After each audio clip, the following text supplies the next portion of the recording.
you guys, I don't know if you guys remember this being my Unice hair, but I decided to go ahead. Of course, you gotta glue that side down, glue these sides down.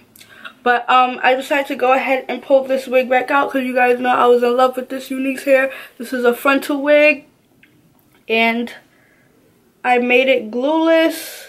If you guys want a video on that, just let me know down below and I'll let you guys in on a little secret. Well, it's not hot at all, but I have no cap under my head. I just took my old cap off and I decided to put this wig on. And look how flawless that is, y'all. A glueless wig, like I said. What is all that?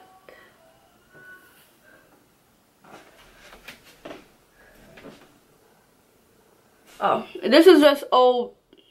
Okay, this is just old glue, but other than that, the wig is laying flawless. You feel me? Okay, so in today's video, I'm going to be showing you guys. I'm not going to be talking to anything. Yeah, I just pulled this hair out of my whole wig stash. And oh, I'm going to be doing a video soon on all my wigs because you guys have been asking. I have like over 10 wigs, y'all. Maybe over 15. Like, I have a lot of wigs, y'all. When I went through that stash, I was low-key counting. I was like, whoa, I have a lot of wigs. So this is how this Unice hair look. Like I said, I won't be doing any talking in this video. I'm just gonna show you guys how I get deep wave hair.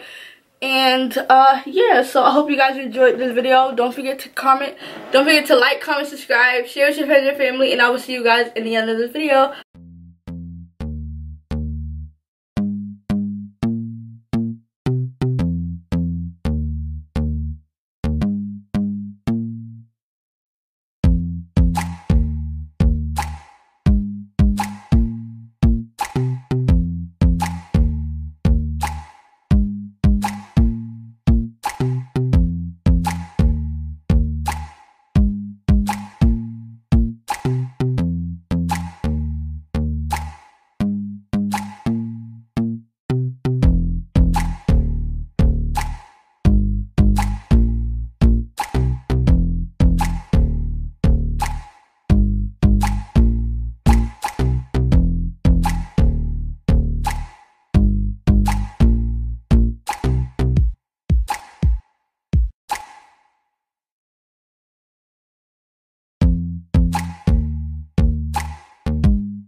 guys enjoyed this video. Well, hold on, wait. Before I end this video, I just want to say, this is more like water wave more than body wave because of the crimp iron I have. This is an old crimp iron I had, y'all, for years, literally years. No name or nothing is on it. This is old. I think you could tell it's old. Maybe it's by Gold Bond. No, it's not by Gold Bond. I don't know, but like I said, this crimp iron is old, and it still works though. But I can see that my crimps are different than what others are doing because I don't know, but their crimp is deeper, you know. Mine doesn't go as deep. It's more of a wave, if you understand what I'm saying. But I think I'm gonna go ahead and buy a deeper crimp irons and do this style again because I really like this style. Before, I used to wear my hair crimp back then when people didn't know about it. I didn't like how it looked, but it also gave me that braid out look. Like, this is giving me like a braid out look instead of a deep wave look. But I like it. I can honestly say I like it. And I don't know where this iron is from, y'all. Y'all could buy crimp iron anywhere. Target, Rite Aid, Walgreens. Listen, anywhere, because I see them all the time. And this is Unice hair. This is a glueless wig, y'all. I don't want to mess it up, but this is a glueless wig. And yeah, so I hope you guys enjoyed this video. Don't forget to like, comment, subscribe, share with your friends and family. On the road to 32K, man. Let's get it, let's go, and I will see you guys in the next video. Bye. Yeah, I went in and added baby hairs. I think I love this look way better with baby hairs. What you guys think? Yeah, let's get it, let's go, man. Like I said, glueless wig, y'all. If y'all want a tutorial on how to do a glueless wig, let me know down below and I'll be sure to help you guys out. Nah, I will see you guys later in the next video. Bye. I'm packing the air, this gas or what? He'll still be alive right now if you niggas ain't gas him up. Give my shorty stingers and guns, I tell them slap for none.